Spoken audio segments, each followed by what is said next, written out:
தந்திருக்கிற வசனத்தை நாம் தியானிக்க இருக்கிறோம்.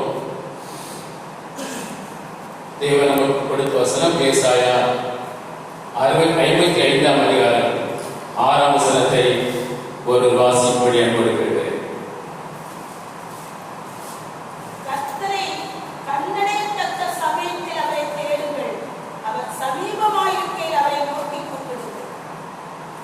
தேவனுக்கு மகிமை உண்டாவதாக.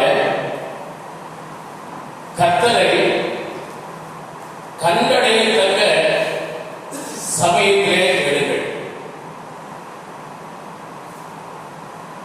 ரோமன் கத்தோலிக்க விவரித்து இப்படி சொல்லியிருக்கிறது, ஆண்டவரை கண்டடைவதற்கு வாய்ப்பு உள்ளது போதே நீங்கள் அவரை தேடுங்கள் என்று சொல்லப்பட்டிருக்கிறது.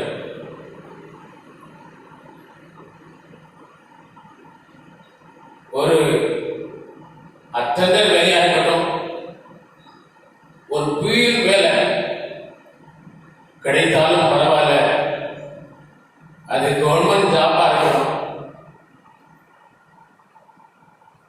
என்று விரும்புகிறவர்கள்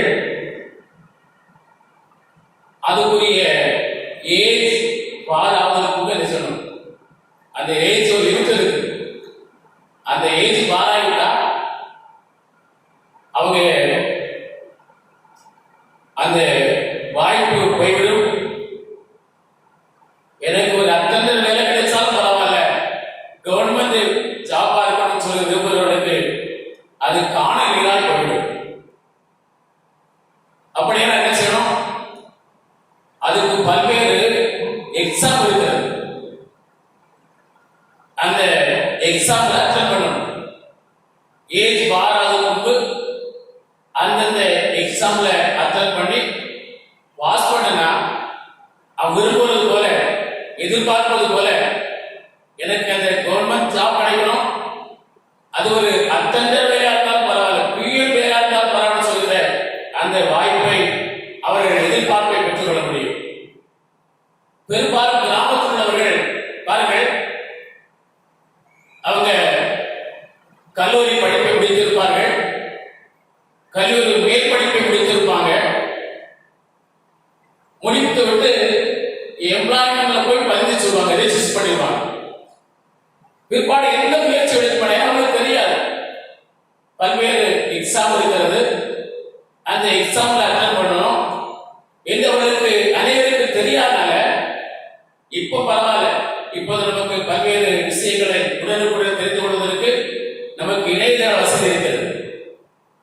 பாருங்கள், எனக்கு தெரிந்தவரையிலும் கல்லூரி முடித்தவர்கள், கிராமத்தில் உள்ளவர்கள், மேற்படிப்பு கல்லூரி மேற்படிப்பு முடித்தவர்கள் அநேகர் அவர்கள் எம்ப்ளாய்மெண்டை மட்டும் நம்பி இருப்பதனால அந்த கிராமத்தில் உள்ளவர்கள் எங்களுடைய சொந்த காலவாசல் வந்து அந்த காலவாசல் கல்லுகளை சுமத்திர வேலையில் ஈடுபட்டிருக்கிறார்கள். என்னுடைய அனுபவத்தின்படி தெரியும், கல்லூரி படிப்பு முடித்திருப்பார்கள், மேற்படிப்பு முடித்திருப்பார்கள். ஆனால் அவர்கள் தொடர்ந்து இப்படிப்பட்ட வாய்ப்பு இருக்கிறது என்பதை அறியாதனால அந்த வாய்ப்பு இல்லாமல் போய் 30 வயது முடித்த பிற்பாடு, 35 வயது முடித்த பிற்பாடு காலவாசல் வந்து அந்த காலவாசல் தொழில் செய்கிறவர்களை எத்தனையோ பார்த்திருக்கிறேன். ஆனால் அவைதான் சொல்லுகிறோம், வாய்ப்புள்ள போதே நாம் எதை தேட வேண்டுமோ அதை தேடிப்பட வேண்டும். இங்கே கர்த்தர் சொல்லியிருக்கிறார், கர்த்தருடைய வசனம் சொல்கிறது, கர்த்தரை கண்டடையத்தக்க சமயத்திலே தேடுங்கள், வாய்ப்புள்ள போதே நீங்கள் அவரை தேடிக்கொள்ளுங்கள் என்று சொல்லப்படுகிறது. நீங்கள் லூக்கா 18ஆம் அதிகாரத்தில் 35 43 வசனம் வரையிலும் அங்கே ஒரு காரியம் சொல்லப்பட்டிருக்கிறது. இயேசு எரிகோவுக்கு சமமாய் அவர் வரும்போது வழியிலே ஒரு மனிதன், பார்வையில்லாத மனிதன், பிச்சை கேட்டுக் கொண்டிருந்தான் என்று சொல்லி பார்க்கிறோம். அப்படி வழியிலே பிச்சை போட்டுக் கொண்டிருந்த அந்த மனிதன் அங்கே பெருக்கூட்டமான ஜனங்கள் நடந்து போகிற சத்தத்தை கேட்டார். அவர் வாழ்க்கையில் அந்த வழியிலே தான் எப்போதும் இருக்கிற இடத்துல அந்த பிச்சை கேட்டுக் கொண்டிருக்கிறான். ஆனால் அன்றைக்கு எதிர்பாராத ஒரு பெருக்கூட்ட ஜனத்துடைய காலடி சத்தத்தை கேட்டார். உடனே அங்கே போகிறவர்களை பார்த்து விசாரித்தார். இவ்வளவு பெரிய பெரும் போய் கொண்டிருக்கிறார்கள். காரணம் என்ன? அந்த காலடி சத்தத்தை வைத்து காதுகள் கேட்கும், பார்வதான் கிடையாது. அந்த சத்தத்தை வைத்து அவன் அங்கே போட்டு விசாரிக்கிறான். அவன் சொன்னார்கள், நசரேயனாகிய இயேசு போகிறார். இது அவனுக்கு நல்ல வாய்ப்பு. ஏனென்றால் அந்த நசரேயனாகிய இயேசு கிறிஸ்துவை குறித்து கேள்விப்பட்டிருக்கிறான். இயேசு மேசியாவாகிய இயேசு கிறிஸ்து இந்த உலகத்திற்கு வந்திருக்கிறார். யூதர்கள் எதிர்பார்க்கிற அந்த மேசியா கிறிஸ்து இந்த உலகத்திலே பிறந்திருக்கிறார். அவர் மூலமாய் எண்ணெறிந்த அற்புதம் நடக்கிறது. அவர் குருடர்களை பார்வையளிக்கிறார், ஊமையர்களை பேச வைக்கிறார், முடவர்களை நடக்க வைக்கிறார், குஷ்டரோகிகளை சுகமாக்குகிறார். அவர் இன்னும் தோல் வியாதிகள், அந்த வியாதிகள் இருக்கிறவர்களை குணமாக்குகிறார், தொழுநோய்களை சுகமாக்குகிறார் என்று பல்வேறு செய்திகளை அவனுக்கு சொல்லியிருந்தார்கள். இவனும் பிச்சை எடுக்கிறவர், எங்கே போய் இயேசுவை தேடுவது? அவன் இப்பொழுது அவனுக்கு ஒரு செய்தி கேள்விப்படுகிறான். நடந்து போகிற அந்த பெரிய கூட்ட சத்தத்தை கேட்கிறான். இந்த கூட்டத்தின் காரணம் என்ன? இயேசு போகிறார் என்று சொன்னவுடனே அவனுக்கு ஒரு பெரிய நம்பிக்கை வந்தது. அவன் வாழ்க்கையில பிச்சை எடுத்துக்கொண்டே இருக்க வேண்டும் என்று நினைக்கல. எனக்கு பார்வை இருக்குமானால் இந்த பிச்சை எடுக்க இந்த இளைநிலை எனக்கு ஏற்படாதே, இந்த நிலையை நான் வாழ வேண்டிய அவசியம் இல்லை என்று எண்ணிக்கொண்டவனுக்கு ஒரு வாய்ப்பு வருகிறது. இயேசு போகிறார் என்று சொன்ன பொழுது அவன் என்ன செய்தான்? ஒரு சத்தமிட்டு, தாவீதின் குமாரனே இயேசுவே, நீர் எனக்கு இறங்கும் என்று கூப்பிட ஆரம்பித்தார். அந்த கூட்டத்திலே போனவர்கள் அவரிடத்தில் வந்தார்கள். அமைதியா இருப்பா, ஏன் இப்படி சத்தம் போடுறா? நீ சத்தம் போடாத. ஆனாலும் தனக்கு ஒரே ஒரு வாய்ப்பு வந்திருக்கிறது. இந்த வாய்ப்பை நடைபெறுவேன் என்றால் என் வாழ்நாள் முழுவதும் நான் பிச்சை எடுத்துக் கொண்டிருக்க வேண்டும். இயேசு கிறிஸ்துவை குறித்து நான் கேள்விப்பட்டிருக்கிறேன். அவர் பார்வை அளிக்கிறாராம். எந்த குருடனை பார்வையும் அவருடைய குருடனுக்கும் கண்களுக்கு பார்வை கொடுக்கிறாராம். ஆகவே அந்த இயேசு இப்போது என் அருகே இருக்கிறார், என் சமயமா இருக்கிறார், எங்கே இருக்கிறார். ஆகவே இந்த வாய்ப்பை நான் நடைபெற மாட்டேன் என்று சொல்லி உரத்த சத்தமாய், எத்தனை பேர் தடை பண்ணினாலும், அமைதியாக என்று சொன்னாலும், நீ அவரை கூப்பிடாதே என்று சொன்னாலும், அவன் உரத்த சத்தம் முன்னிலும் அதிகமாய், தாவீதின் குமாரனே இயேசுவே எனக்கு இறங்கும் என்று கூப்பிட்ட பொழுது அந்த சத்தம் ஆண்டவர் இயேசுவின் காதுகளிலே கேட்டது. அவர் நின்றார். கூட போனவர்கள் சொன்னாங்க, அமைதியாக சொன்னாங்க. இயேசுவோ அந்த கூட்டத்தின் மத்தியிலும் அந்த மனிதனுடைய சத்தத்தை கேட்க உண்மையுள்ளவராக இருந்தார். அல்லேலூயா, அல்லேலூயா. அன்பான தேவனே, 700 கோடிக்கு மேலான மக்கள் இந்த உலகத்தில் வாழ்ந்தாலும் நீங்கள் உண்மையாய் ஆண்டவரை கூப்பிடுவீர்கள் என்று சொன்னார். உங்கள் கூப்பிடுதலின் சத்தத்தை கேட்பதற்கு இயேசு இன்னும் உயிரோடு இருக்கிறார். அல்லேலூயா. நீங்கள் உங்கள் தனி ஒருவனை கூப்பிடுவதை செய்ய அவர் உண்மையுள்ளவராக இருக்கிறார். பெருக்கூட்ட ஜனங்கள் அந்த சத்தத்தின் மத்தியிலும் அங்கே இயேசுவை பார்த்து, தாவீதின் குமாரனே எனக்கு இறங்கும் என்று கூப்பிட்ட பொழுது இயேசு நின்றார். நின்று அவனை இடத்தில் அழைத்துக் கொண்டு வாருங்கள் என்று சொன்னார். அழைத்துக் கொண்டு வந்தபோது அவனை பார்த்து ஆண்டவர் கேட்டார், நான் உனக்கு என்ன செய்ய வேண்டும் என்று விரும்புகிறாய்? நான் உனக்கு என்னப்பா செய்யணும்? உனக்கு என்ன செய்ய வேண்டும் என்று விரும்புகிறாய்? அவன் சொன்ன, ஆண்டவரே, நான் பார்வை அடைய வேண்டும். எனக்கு பார்வை வேண்டும், வேற ஒன்று எனக்கு வேண்டாம், எனக்கு பார்வை தாரு. இயேசு அவன் நீ பார்வை அடைவாக என்று சொன்னபோது அந்த வார்த்தை அவன் கேட்ட நிமிடத்தில் அவன் உடனே பார்வையை பெற்றுக் கொண்டார் என்று பார்க்கிறோம். அவர் பார்வையை பெற்றுக் கொண்டது மாத்திரமல்ல, அந்த பார்வை அடைந்த மனிதன் அந்த பார்வையை பெற்றுக்கொண்டு அவன் இயேசுவை மையப்படுத்திக் கொண்டு அவர் பின்னாலே சென்றான் என்று சொல்லப்பட்டிருக்கிறது.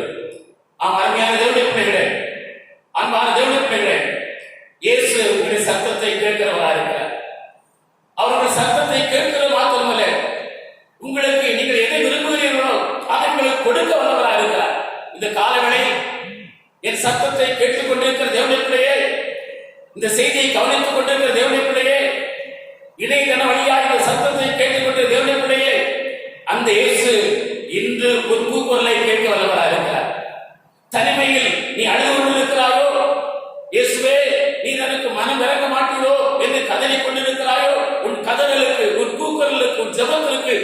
கொடுப்பார். அது மாத்திரமல்ல, அந்த இயேசுவிடத்தில் நீங்கள் எதை விரும்புகிறீர்களோ அதை உங்களுக்கு கொடுக்க வல்லவராக இருக்கிறார். அவன் கேட்டான், எனக்கு பார்வை வேண்டும் ஆண்டவரே என்று.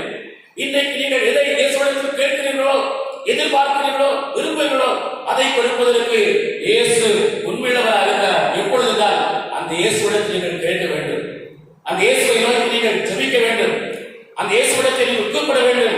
அப்படி கூப்பிடும் போது அந்த இயேசு உடைய தேவைகளை சந்திப்பார். 2 கொரிந்தியர் 6ஆம் அதிகாரம் 2ஆம் வசனத்தில் சொல்லி இருக்கிறது. அப்போஸ்தலனாகிய பவுல் சொல்கிறார், அனுக்கிற காலத்திலே நான் உனக்கு செய் கொடுப்பேன், அனுக்கிற காலத்தில் உனக்கு நான் செய் கொடுத்து இரட்சை நாளிலே உனக்கு உதவி செய்வேன் என்று சொல்லி இருக்கிறாரே. இதோ இப்பொழுதே அனுக்கிற காலம், இப்பொழுதே இரட்சை நாள் என்று சொல்லப்படுகிறது. இந்த இணையதளம் வழிமூலமாக இதை கவனித்துக் கொண்டு விதவிடப்படைய இந்த நாள், இந்த நேரம் இயேசு உனக்கு கொடுத்திருக்கிற ஒரு நல்ல நாள். இதை நீ அசட்டை பண்ணிவிடாதே. இந்த வாய்ப்பை பயன்படுத்திக் கொள்.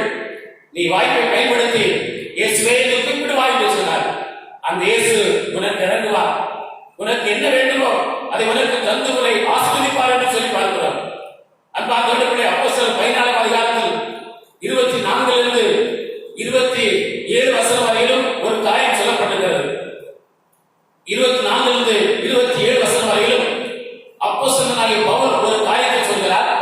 உலகத்தையும் அதில் உள்ள யாவற்றையும் உண்டாக்கின தேவனானவர், வானத்திற்கும் பூமிக்கும் ஆண்டவராயிருக்கிறவர், மனுஷ சாதியான சகல ஜனங்களையும் ஒரே இரத்தத்தினாலே தோன்ற பண்ணினவர் என்று சொல்லியிருக்கிறார்.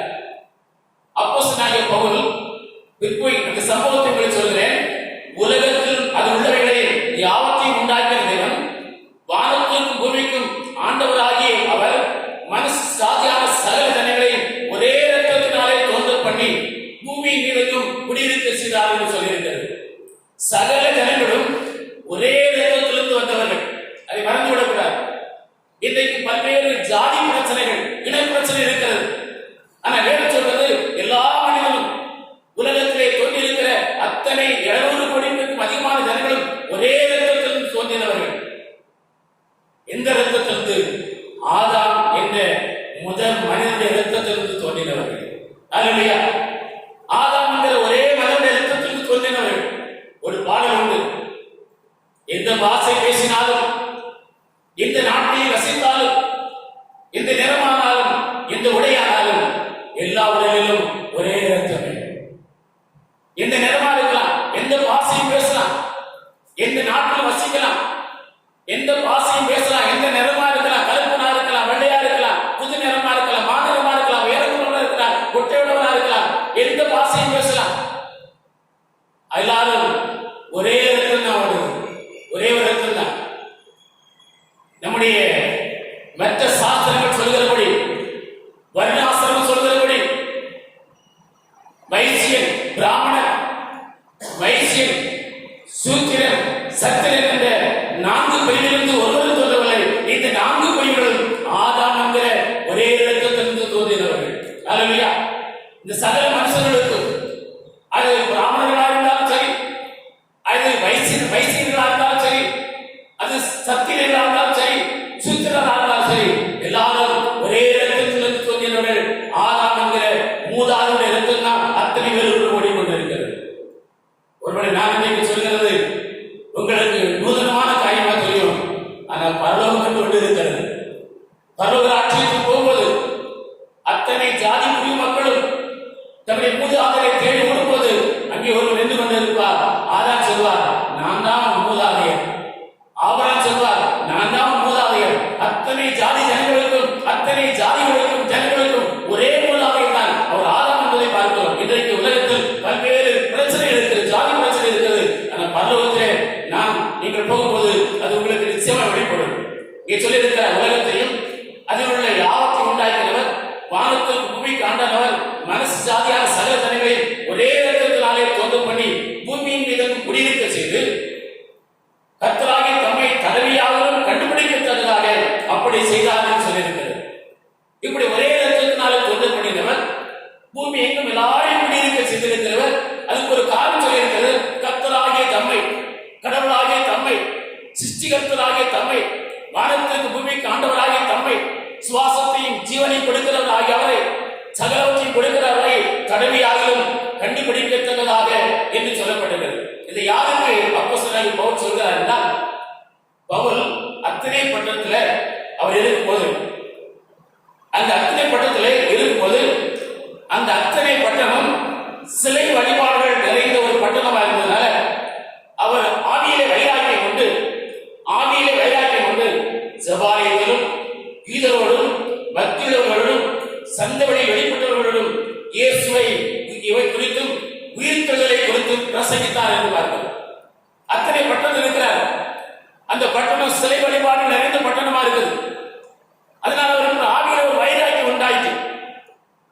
வைராக்கியம் ரெண்டு வைராக்கியம் உண்டு. மாம்சத்திலும் வைராக்கியம் உண்டு, பரிசுத்த ஆவியினால் உண்டாகிற வைராக்கியம் உண்டு. நமக்குள் காணப்பட வேண்டியது மாம்சத்துக்குரிய வைராக்கியம் ஒருபோது இருக்கக்கூடாது. அல்லது தேவனுடைய பிள்ளைகளே பார்க்க, பரிசுத்த ஆவியினால் அவர் வைராக்கியம் நிறைந்தவனாக காணப்படாது. நமக்கு காணப்பட வேண்டிய வைராக்கியம் என்ன? பரிசுத்த ஆவி நிரப்பப்பட்ட வைராக்கியம் இருக்க வேண்டும் ஒழிய மாம்ச வைராக்கியம் ஒருபோது இருக்கக்கூடாது. அல்லது பரிசுத்த ஆவியினால் வைராக்கியம் உள்ளவனாக காணப்பட்டு என்ன செய்தானா? அவன் ஜனங்களுக்கு இயேசுவை குறித்தும் உயிர்த்தெழுதலை குறித்தும் பிரசங்கித்தான் என்று சொல்லப்பட்டது. அப்படி இயேசுவை குறித்தும் உயிர்த்தெழுதலை குறித்து பிரசங்கித்த பொழுது அந்த அத்தனை பட்டணத்துல எப்பிக்கூரர் சேயாக்கியர் என்கிற ஞானிகள் இருந்தார்கள்.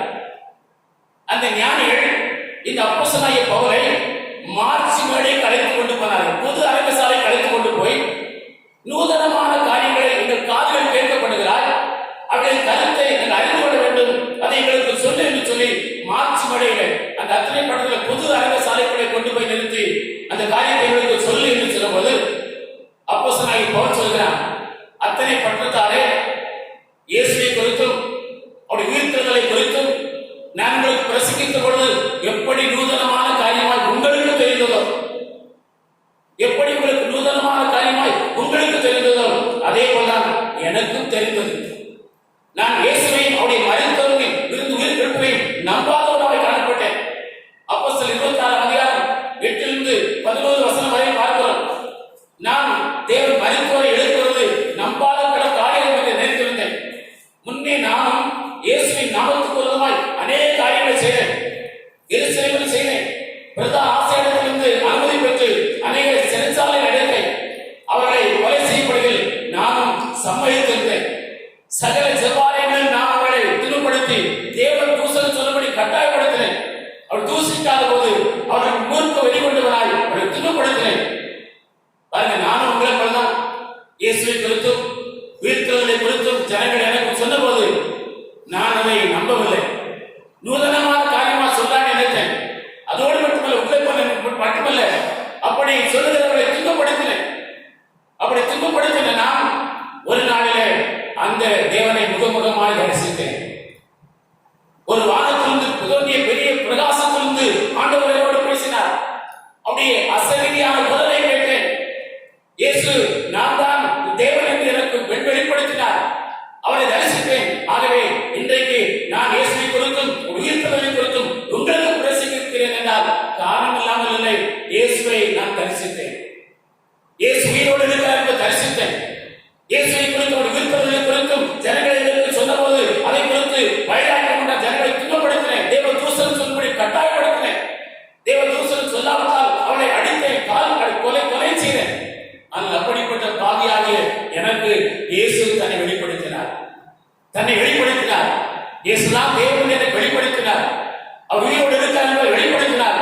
ஆகவே நான் இப்பொழுது அவரை குறித்தும் உயிர்த்தெழுதலை குறித்தும் பிரசங்கிக்கிறேன் என்று சொல்லிவிட்டு பிரசித்தார் பார்க்கிறோம். அப்போஸ்தலர் 25 அதிகாரம் 23 வசனத்தில் காண்பது போல ரோம பேரரசன் தாயார்கள் யூதாவுக்கு தேசாதிபதியாக நியமிக்கப்பட்டிருந்த கிறிஸ்து மற்றும் ஒரு பகுதிக்கு ராஜாவிக்கப்பட்டிருந்த அகிரிப்பாவும் அவர் மனைவியாக பெனியாக்காலும் சேனாதிபதியோடு உட்கார்ந்திருக்கும் போது இயேசு கிறிஸ்துவை குறித்து உயிர்த்தெழுதலை குறித்து பிரசங்கித்தார் என்று சொல்லி பார்க்கிறோம். அன்பார்ந்த மார்ச் மேடையிலிருந்து அந்த பொது அரங்கிலிருந்து அத்தனை பார்த்து சொல்கிறான். 22 வசனத்தில் 23 வசனத்தில் அப்போஸ்தலர் 17 22 23 ஒரு வாசியுங்கள். அப்போஸ்தலர் 17 22 23. அப்பொழுது பவுல் மார்ச் மேடையில்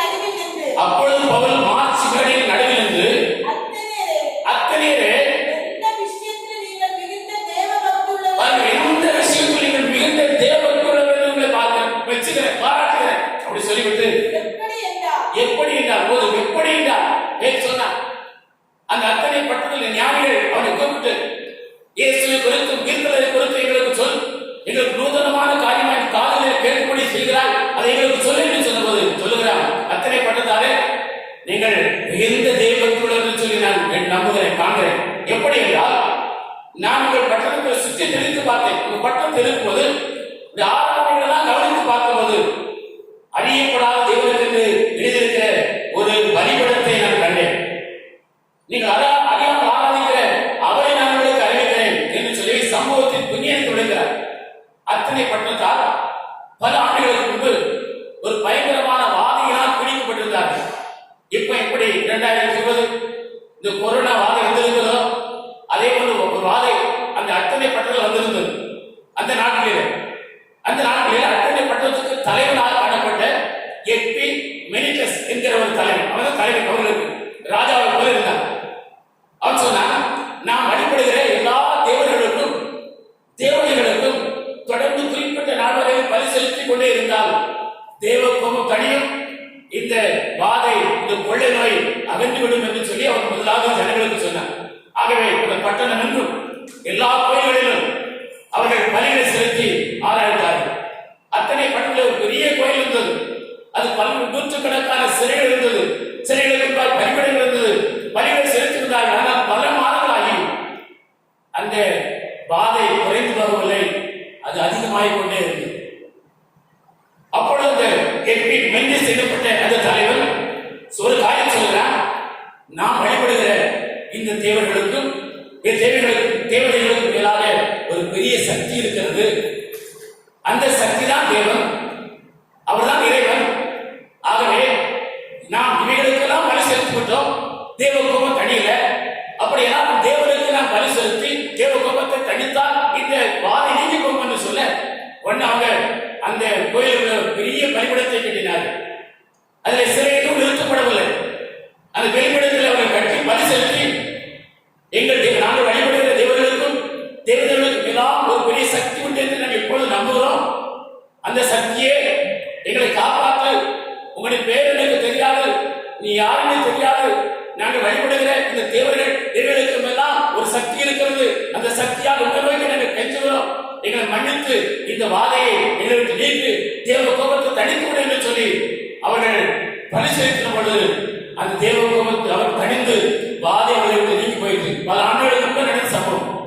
அந்த பலிபீடம் அப்படி இருந்தது. ஜனங்கள் ஒவ்வொரு ஆண்டும் தலைவர் இறந்தாலும் சந்ததிகள் மாறினாலும் அந்த கோவில் ஸ்தலத்துல எல்லா வழிபாடுகளும் செய்கிற இடத்தில் அதிகமாக்கப்படுத்தி அந்த பலிபீடத்திலே பலி செலுத்திக் கொண்டே இருந்தார். நான் கவனித்து பார்த்தேன். ஆகவே நீங்கள் தேவர்களுக்கு காண்கிறேன், எப்படின்னா உங்களுக்கு நம்பிக்கை இருக்கிறது. நீங்கள் வழிபடுகிற எல்லா தேவர்களுக்கும் மேலான சக்தி உண்டு என்று நீங்கள் அறியாமலே பல ஆண்டுகளாய் தலைவன் சொன்னது போல வழிபடுகிறேன். அவர் யார் என்றால், நான் உங்களுக்கு பிரசங்கிக்கிற இயேசுதான். அல்லேலூயா. நான் உங்களுக்கு பிரசங்கிக்கிறது அந்த இயேசுதான், அந்த இயேசுதான், அவதாரம் குறித்தான் உங்களுக்கு நான் பிரசங்கிக்கிறேன் என்று சொல்லும் பொழுது அந்த ஞானிகள் அந்த எப்பிக்குற செய்யாக்கள் என்ன செய்தார்களாம், அதை அவர்கள் விசுவாசிக்கவில்லை. ஆனாலும் வேதம் சொல்கிறது, கர்த்தர் யாரை கர்த்தர் தெரிந்து கொள்ள முடியுமோ அவர்களை கர்த்தர் ரட்சித்தார் என்று சொல்லி பார்க்கிறோம். அந்த கூட்டத்துல அவங்க எல்லாரும் விசுவாசிக்கவில்லை. ஆனால் வேதம் சொல்கிறது, அந்த கூட்டத்திலே கர்த்தர் ஒரு சிலரை கர்த்தர் ரட்சித்தார் என்று பார்க்கிறோம். எப்பிக்குற ரட்சிக்கப்படவில்லை. ஆனால் 17ஆம் அதிகாரம் 31 வசனம் கடைசி வசனத்தை வாசிங்க. அப்போஸ்தலர் 17 கடைசி வசனத்தை வாசிங்க. சிலர் அவனை பற்றிக்கொண்டு விசுவாசிகளானார்கள். சிலர் மாத்திரமே இயேசுவையும் உயிர்த்தெழுதலை குறித்து பிரசங்கித்த பொழுது நூதனமான காரியமா எண்ணவில்லை. ஞானிகள் எல்லாம் நூதனமான காரியமா எண்ண காதுகளால் கேட்டாங்க, ஆனால் அதற்கு ஒப்புக் கொடுக்கவில்லை. ஆனால் சிலர் விசுவாசிகளானார்கள். அவர் யார் என்றால், அந்த மார்க்ஸ்மேனின் நியாயாதிபதியாகிய தியோடோசி. இன்னும் பார்க்கிறோம், தாமாரி என்கிற அந்த வசனத்தை வாசிங்க.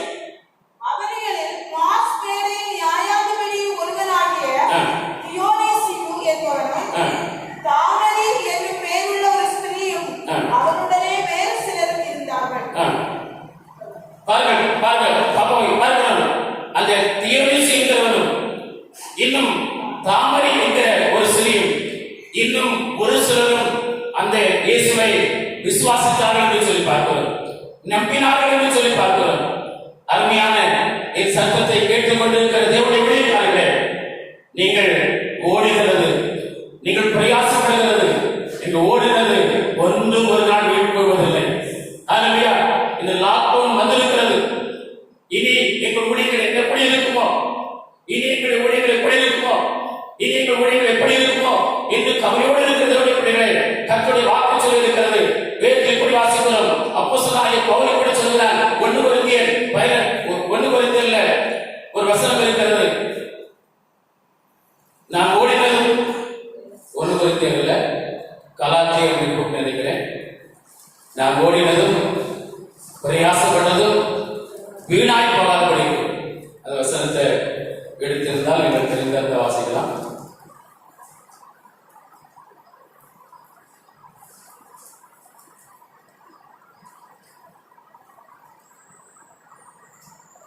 அப்போஸ்தலனாகிய பவுல் சொல்கிறான், நான் ஓடுகிறதும் வீணாய் போகாதபடிக்கு எண்ணிக்கையுள்ளவர்களுக்கு ஒழித்து காண்பித்தேன் என்று சொல்கிறான். அருமையான தேவனுடைய பிள்ளைகளே, தேவனுடைய ஊழியக்காரர்களே, நீங்கள் ஓடினது ஒரு நாளும் வீணாய் போவதில்லை. கர்த்தர் உங்களுக்கு தீயோனிசியங்களை கற்றுத் தருவார், தாமரைகளை கர்த்தர் உங்களுக்கு தருவார், அவரோடு கூட வேறு சிலரை கற்றுத் தருவார். இந்த லாக்டவுன் முடிந்த பிற்பாடு ஆச்சரியப்படுவீங்க. ஏனென்றால் நீங்கள் உங்கள் சபைக்காக, உங்கள் சபை மக்களுக்காக திறப்பிலே இருக்கிற ஒரு தேவனுடைய பிள்ளைகள். ஒவ்வொரு நாளும் உங்கள் சபை மக்களை உங்கள் கண்களுக்கு முன்பாய் கொண்டு வந்து, ஆண்டவரே இந்த சகோதரனுக்காய் ஜெபம் பண்ணுகிறேன், இவருடைய கணவருக்காய் ஜெபம் பண்ணுகிறேன், இவருடைய பிள்ளைகளுக்காக ஜெபம் பண்ணுகிறேன், ஆண்டவரே இவருடைய தேவைகளுக்காய் ஜெபம் பண்ணுகிறேன் என்று ஒவ்வொரு நாளும் உங்களுடைய சபை மக்களுக்காக ஒவ்வொரு நாளும் ஒவ்வொரு நிமிடமும் கண்களுக்கு முன்பாய் கொண்டு வந்து நிறுத்தி ஜெபம் பண்ணுகிறீர்களே, அந்த ஓடுகிற காரியம், அந்த ஓடின காரியம் ஒரு நாள் வீணாகாது. இது லாக்டவுன் முடிந்த பிற்பாடு கர்த்தர் அநேக தீயோனிசியங்களுக்கு தருவார். ஹல்லேலூயா. கர்த்தர் உங்கள் சபை வளரும்படி பண்ணுவார். அநேக தாமரைகளை கர்த்தர் உங்களுக்கு தருவார். இன்னும் அநேக அவரோடு இன்னும் சிலரை கர்த்தர் உங்களுக்கு தந்து சபையை கர்த்தர் வளர பண்ணுவார். ஹல்லேலூயா. ஓடுகிறது, பிரயாசப்படுகிறது ஒரு நாள் வீணாய் போகாது. கர்த்தர் அதற்கு பலனை தருவார். ஒரு விசுவாசிகளுக்காக நீங்கள் தொடர்ந்து திறப்பிலே நில்லுங்கள். உங்கள் விசுவாசிகளுக்கு, உங்கள் விசுவாச உறவுகளுக்கு நீங்கள் திறப்பில் இருப்பது போல ஒவ்வொரு நாளும் உடைய பெயரை சொல்லி முகத்தை வைத்து கர்த்தருக்கு முன்பாக நிறுத்தி குடும்பத்தை நிறுத்தி அவருடைய முகத்தை வைத்து நீங்கள் ஜெபிப்பது போல நான் உங்களுடைய விசுவாசிகளுக்காக ஜெபம் பண்ண முடியாது. அதுபோல என் விசுவாசிகளுக்காய் நான் ஜெபம் பண்ணுவது போல ஒவ்வொரு நாளும் ஆண்டவரே இந்த சகோதரிக்காக, இந்த சகோதரனுக்காக, என் பிள்ளைகளுக்காக, உடைய குடும்பத்திற்காக, என் தேவைகளுக்காக, என் சபையாருக்கு நான் ஜெபம் பண்ணுவது நீங்க ஜெபம் பண்ண முடியாது. வேற எந்த வழிக்காக ஜெபம் பண்ண முடியாது. ஆகவே சோர்ந்து போகாதீர்கள். கர்த்தர் உங்களுக்கு அவர்கள் மூலமாய் கிடைக்காவிட்டாலும் அநேக தீயோனிசியர்கள் இருக்கிறார்கள், அவர்களை உங்களுக்கு கற்றுத் தருவார். நீங்க ஓடுவது பிரயாசப்பட்டது ஒரு நாள் வீணாக்காதீர்கள். சொல்லுகிறேன், கர்த்தர் அநேக தீயோனிசியர்களை வைத்திருக்கிறார், அநேக தாமரைகளை கர்த்தர் வைத்திருக்கிறார், இன்னும் அவரோடு அநேக சிலரை வைத்திருக்கிறார். அதை ஏற்ற வழியிலே கர்த்தர் உங்களுக்கு தந்து ஊழியர்களை வளர்ச்சி அடையப்படுவார். சோர்ந்து போகாதீர்கள். அப்படி இருக்கிறது காலை எப்படி இருக்கிறது சோர்வார்கள். ஓடினதும் பிரயாசப்படுவதும் கர்த்தர் வீணாய் போக மாட்டார். இந்த லாக்டவுன் நாட்களிலும் தேவ சமூகத்திலே குடும்பமாக உட்கார்ந்து ஜெபிக்கிறீர்களே, ஆண்டவரை நோக்கி பார்க்கிறீர்களே, ஆண்டவரே எங்கள் பிள்ளைகளுக்கு இறங்க வேண்டும், என் குடும்பத்திற்கு இறங்க வேண்டும், எனக்கு அந்த ஆசீர்வாதத்தை தர வேண்டும், இந்த ஆசீர்வாதத்தை தர வேண்டும் என்று நீங்கள் கர்த்தரை நோக்கி கதறி கொண்டிருக்கிறீர்களே, அது ஒரு நாள் வீண் போகாது. ஓடுகிறது, ஓடிக்கொண்டிருக்கிற காரியத்தை கர்த்தர் வீணாக்கி போட மாட்டார். நீங்கள் எதை விரும்புகிறீர்களோ அதை உங்களுக்கு கொடுக்க அவர் உண்மையுள்ளவராக இருக்கிறார். ஹல்லேலூயா. அவர் நிச்சயமாக கொடுப்பார். வேதம் சொல்கிறது, உடைய காலத்திற்கு நான் சொல்றேன், இங்கே எபிரேயர் 13 அதிகாரம் சொல்கிறார், நீங்களே உங்களுடைய சபையின் ஆத்துமாவுக்கு உத்தரவாதி. இன்னொரு உத்தரவாதியா இருக்க முடியாது. உங்கள் சபைக்கு ஆத்துமாவுக்கு நீங்க தான் உத்தரவாதி, நான் உத்தரவாதியா இருக்க முடியாது. எப்படி உத்தரவாதியா இருக்க முடியும்? உங்கள் சபை மக்களுடைய முகம் எனக்கு தெரியாது, சபை மக்களுடைய பேர் எனக்கு தெரியாது, சபை மக்களுடைய குடும்ப தேவை எனக்கு தெரியாது. ஆனா என் சபை மக்களுடைய தேவை எனக்கு தெரியும், உங்கள் சபையுடைய தேவை உங்களுக்கு தெரியும், அவருடைய முகம் உங்களுக்கு தெரியும். ஆகவே சொல்ற உங்கள் ஆத்மாவுக்கு கர்த்தர் தந்திருக்க சபைக்கு ஆத்மாக்கள் நீங்கள் உத்தரவாதியா இருக்கிறீர்கள். அதை மறந்து விடாமல் உத்தரவாதத்தோடு திருப்பி வாசல் இருங்கள். கர்த்தர் உங்களுக்கு தந்திருக்கிற ஆத்மாக்களை உங்களுக்கு கூடவே இருக்கும்படி கர்த்தர் இணைத்து வைப்பார். அது மாத்திரமல்ல, அநேக தீயோனிசியர்கள் இருக்கிறார்கள், அநேக தாமரைகள் இருக்கிறார்கள், அவரோடு கூட வேறு சிலர் இருக்கிறார்கள், அவர்களை கர்த்தர் உங்களுக்கு தருவார். சபை வளரும் அருமையான விசுவாசியே, இந்த வேளையில் சொல்கிறேன், கர்த்தரை கண்டடைத்த சமயத்திலே தேடி கண்டுபிடிக்க தேவனுடைய பிள்ளைகளே, தேவ சமூகத்தில் அமர்ந்திருக்க தேவனுடைய பிள்ளைகளே, உன்னுடைய ஓடிக்கொண்டிருக்கிற காரியம் ஒரு நாள் வீண் போகாது. இதை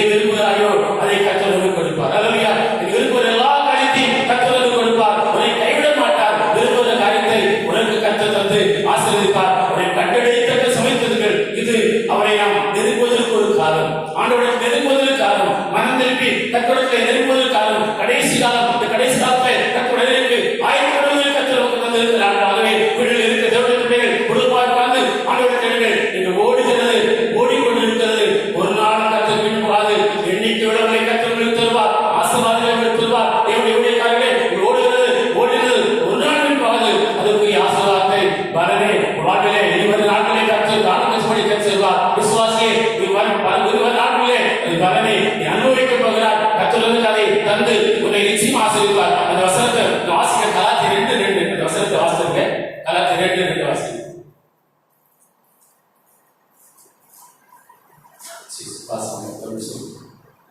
நான் தேவ அறிவிப்பினாலே புறஜாதிகளிடத்தில் நான் பிரசங்கிக்கிற சுவிசேஷத்தை அவர்களுக்கு விவரித்து காண்பித்தேன்.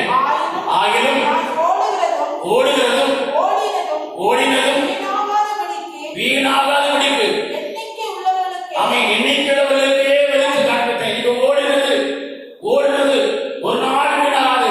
எண்ணிக்கை உள்ள ஜனங்களை கர்த்தருக்கு தருவார். அல்லேலூயா. அருமையான விசுவாசியே, நீ ஓடுகிறது கர்த்தருக்காய் ஓடுகிறது. நீ ஓடிக்கொண்டிருக்கிற காரியம் ஒரு நாள் வீணாகாது.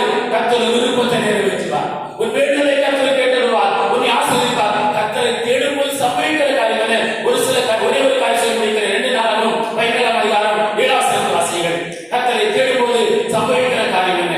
நான் முடிக்க போகிறேன். வசனத்தை சொல்லி முடிக்கிறேன். வாசிங்க. 2 நாளாகும் 17ஆம் அதிகாரம் 7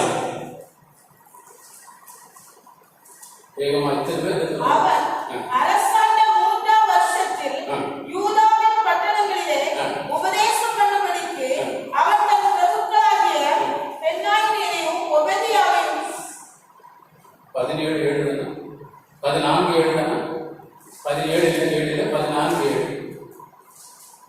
அவன் யூதாவை நோக்கி தேசம் நமக்கு முன்பாக அமர்ந்திருக்கையில் நாம் இந்த பட்டணங்களை கட்டி அவைகளுக்கு அரங்கங்கள் கோபுரங்கள் வாசல்கள் உண்டு பண்ணி கால் போட்டு பலப்படுத்துவோமாக.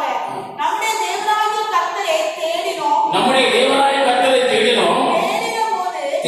நம்முடைய தேவனாகிய கர்த்தரை தேடினபோது சுற்றிலும் கர்த்தர் இளைப்பாறலை கட்டிட்டார் என்றார்.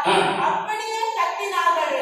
அவர்களுக்கு காரியம் சுற்றிலும் நமக்கு இளைப்பாறலை கட்டிட்டார். அது மாத்திரமல்ல, இந்த காரியங்கள் எல்லாம் கர்த்தர் வாய்ப்பு பண்ணினார். அல்லேலூயா. அருமையான தேவனுடைய பிள்ளையே, கர்த்தரை தேடுகிற ஒரு தனி மனிதனாக இருந்தாலும் சரி, அது குடும்பமாக இருந்தாலும் சரி, அது ஒரு கிராமமாக இருந்தாலும் சரி, அது ஒரு நகரமாக இருந்தாலும் சரி, ஒரு பட்டணமாக இருந்தாலும் சரி, ஒரு தேசமாக இருந்தாலும் சரி, அதற்கு சுற்றிலும் இளைப்பாறுதல், அமைதி, சமாதானம், சுகம் பேசுவார் மாத்திரமே உண்டு.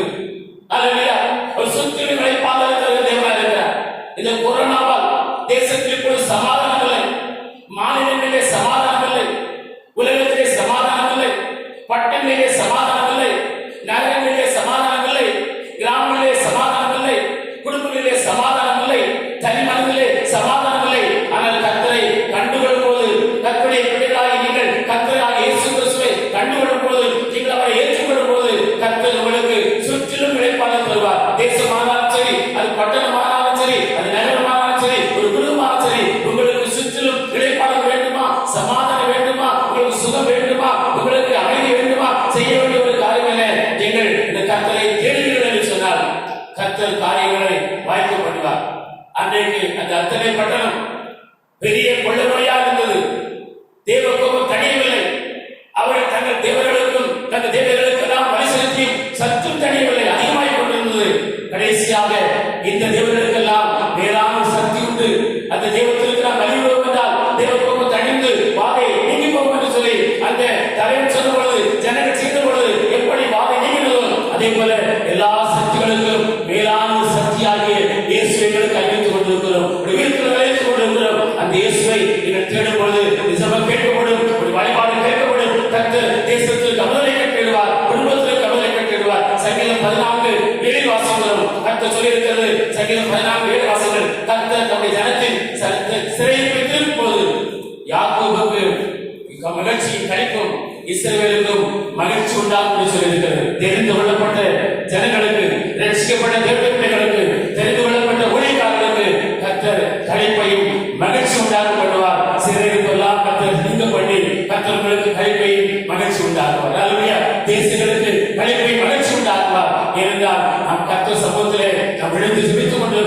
கர்த்தருடைய நாம் தரிக்கப்பட்ட தேவனுடைய பிள்ளைகளாக நாம் குடும்பமாக தனி நம்முடைய சபையாக திருச்சபைகளாக திருச்சபை ஊழியக்காரர்களாக சேர்ந்து தேவசமூகத்திலே நம்மை தாழ்த்தி ஜெபம் பண்ணிக் கொண்டிருக்கிறோம். கர்த்தர் தேசத்துக்கு இறங்குவார், உங்களுக்கு இறங்குவார், ஊழியர்களுக்கு இறங்குவார். கர்த்தர் எண்ணிக்கையுள்ள ஜனங்களை கர்த்தர்களுக்கு தருவார். விசுவாசியே, நீ ஓடுகிறது பிரயாசங்களும் வீணாய் போகாது. நீ வேண்டிக் கொள்கிற எல்லாவற்றையும் கர்த்தர்களுக்கு தருவதை ஆசீர்வதிப்பார். கண்களை மூடி ஜெபம் பண்ணுமா?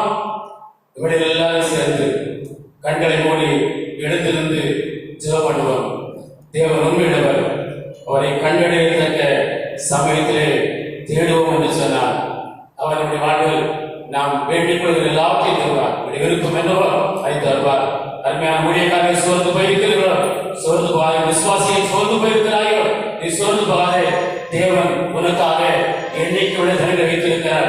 உனக்கு பிரதிபலனை வைத்திருக்கிறார். அந்த பிரதிபலனை உன் கண்கள் காணும். அந்த ஆசீர்வாதத்தை கர்த்தர் உங்களுக்கு தருவார். ஒரு சிறையிருப்பு மாறும். உனக்கு கழிப்பும் மகிழ்ச்சியும் அந்த இயேசுவால் உண்டாகும். இந்த வழியிலே சத்தத்தை கேட்டுக்கொண்டு தேவனுடைய பிள்ளைகளே, இந்த செய்தியை கவனித்துக் கொண்டிருக்கிற தேவனுடைய பிள்ளைகளே, இந்த செய்தி மூலமாக இந்த வார்த்தையை கவனித்துக் கொண்டு யார் இருந்தாலும் இன்றைக்கு இந்த இயேசுவை உங்கள் வாழ்க்கையை தேடி கண்டுபிடித்து அவர் பிள்ளையார் விளக்கு கொடுங்கள். இந்த வாதை எந்த வாதையானாலும் அது உங்களை கர்த்தர் அனுப்பி செய்வார். உண்மையை தேவன் உங்களுடன் இருக்க எல்லாரும் சேர்ந்து பார்க்கிறோம்.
இது ஒரு 2 நாட்களா இருந்தாலும் வெளியே செல்ல முடியாத ஒரு சூழலை தேசத்தை கவி கொண்டிருந்தாலும் தேவனுடைய பிள்ளைகளாகி நாங்கள் வீடுகளிலும் ஊழியக்காரர்கள் தங்கள் வீடுகளிலும் போதகர்கள் தங்கள் வீடுகளிலும் திருச்சபைகள் தங்கள் திருச்சபைகளிலும் ஸ்தாபனங்கள் ஊழியக்காரர்கள் இணைந்து ஜெபித்துக் கொண்டிருக்கிற ஜெபத்திற்கு நிச்சயமாய் பதில் தர வேண்டும் என்று விசுவாசிக்கிறோம்.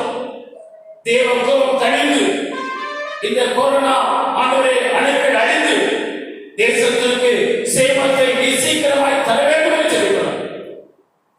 அப்படி இந்த வசனத்தை கேட்டுக் கொண்டிருக்கிற அருமையான பிள்ளைகள், இதுவரையிலும் இந்த பெரிய சக்தியாகிய இயேசுவை கண்டுகொள்ளாவிட்டார்.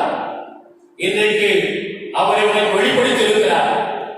அவரை குறித்த ஆண்டவரை குறித்த சக்தியுள்ள தேவன் என்பதை உனக்கு வெளிப்படுத்தி இருக்கிறார். இன்றைக்கு ஒப்புக்கொடு. கர்த்தரின் தேவையை சந்திப்பார். விரும்புகிற காரியங்கள் உனக்கு தருவார். உசையை மாற்றுவார். உனக்கு கைக்கு மகிழ்ச்சி உண்டாகப்படுவார். கிருபையும் இரக்கம் நிறைந்த ஆண்டவரே, உம்மை கண்டடைய வாய்ப்புள்ள இந்த நாட்களிலே நாங்கள் உம்மை கண்டுகொள்ள, உம்மை கண்டடைந்த நாங்கள் மறுபடியும் மனம் திரும்பி உம்மை ஆண்டவரை கண்டுகொள்ள எங்களுக்கு இருப்பதால் இதுவரையிலும் உம்மை கண்டடையாது இருக்கிற ஆண்டவரை பிள்ளைகள் உண்டு. அவர்கள் அந்த ஞானிகளை போல நூதனமான காரியமாய் கேட்டு விட்டு விடாதவர்களுக்கு அந்த இடத்தில் இருந்த தியோரிசு போல, தாமரை போல, ஆண்டவர்கள் இருந்த செலவை போல எங்களுக்கு விசுவாசிகளாய் தர வேண்டும் என்று சொல்லிக்கிறோம். அவர்களை இப்பொழுது ரட்சிப்படி சொல்லிக்கிறோம். எங்கெல்லாம் தியோரிசியும் எழுதுகிறார்களோ, எங்கெல்லாம் தாமரை எழுதுகிறார்களோ, அவர்களோடு சேர்ந்து வேறு சிலர் இருக்கிறார்களோ, அவர்களை இப்பொழுது சந்தித்து விட்டு விசுவாசிக்கிறோம். வரும் நாட்களிலே திருச்சபைகளிலே இணைந்து கர்த்தர்கள் மையப்படுத்தும் பெரிய காரியங்கள் செய்கிறார்கள். இயேசுவின் இணையில்லாத நாமத்தில் சொல்லிக்கிறோம். ஜீவனுள்ள நல்ல பிதாவே, ஆமென், ஆமென். என் ஆத்துமாவே கர்த்தரை ஸ்தோத்திரி, என் முழு உள்ளமே அவருடைய பரிசுத்த நாமத்தை ஸ்தோத்திரி. என் ஆத்துமாவே கர்த்தரை ஸ்தோத்திரி, கர்த்தர் செய்த சகல உபகாரங்களை மறவாதே. ஆமென். நம்முடைய கர்த்தராகிய இயேசுக்கு சொல்லிக் கொள்கிறேன். பிதாவாகிய தேவனுடைய அன்பு, பரிசுத்த ஆவியானுடைய ஆறுதல், சமாதானம் கர்த்தர் வருகை வரைக்கும் நம் அனைவரோடு கூட இருப்பதாக. ஆமென், ஆமென். கர்த்தருடைய ஆசீர்வதிப்பாராக. தொடர்ந்து இந்த லாக்டவுன் மணி வரையிலும் வீடுகளிலே சமயம் கிடைக்கும் போதெல்லாம் ஜெபியுங்கள், கர்த்தரை நோக்கி பாருங்கள். அவர் உங்களுடைய விருப்பத்தை நிறைவேற்றுவார்.